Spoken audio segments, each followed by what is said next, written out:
Hello everyone, my name is Kateland Ackerman. I want to start out with a series of 3 questions. My first question, how many of us, by the time today ends, will be out of energy? By a raise of hands. As you can see, many of us will.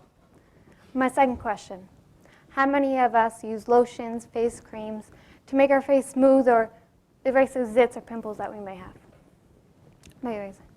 Again, many of us. My last question, an uncomfortable question, but something that we all experience. How many of us, when we step on the scale, we notice those couple extra pounds, and we use weight loss plans, diets, just to lose those pounds, but nothing ever seems to work? How many of us experience this? Okay. Now, this is exactly what we're going to talk about today.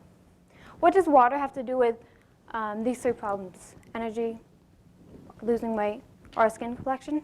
Has a lot to do with, actually. And that's exactly what we're going to talk about today.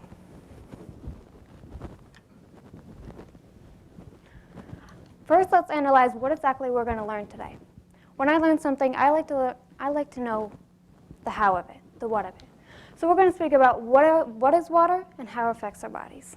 Then, how much water we should have a day.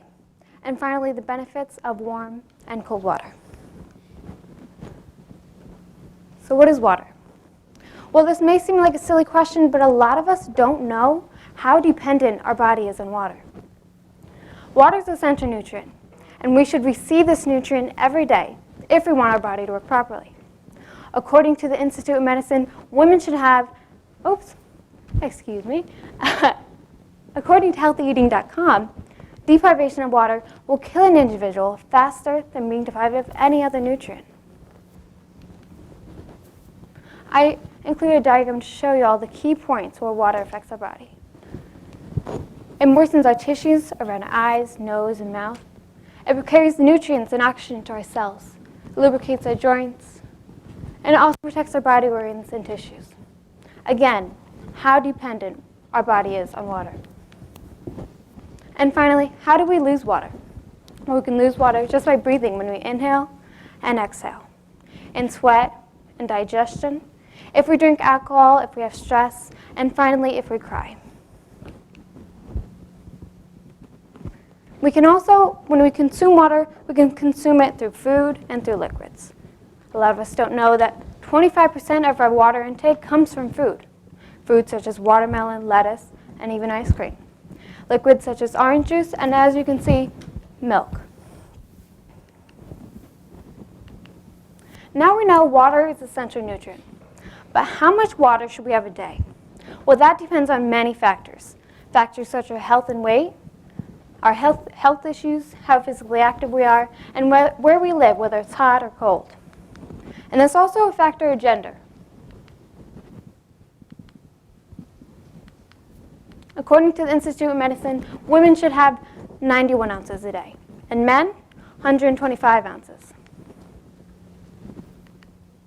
So we don't really have a choice on how much water we should have a day.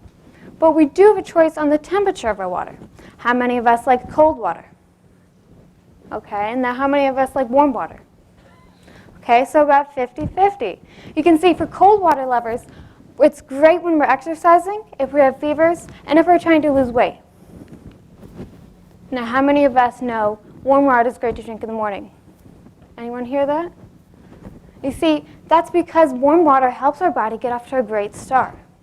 It also aids our digestive system, helps us if we're going under a detox, or helps soothe any pain we may have.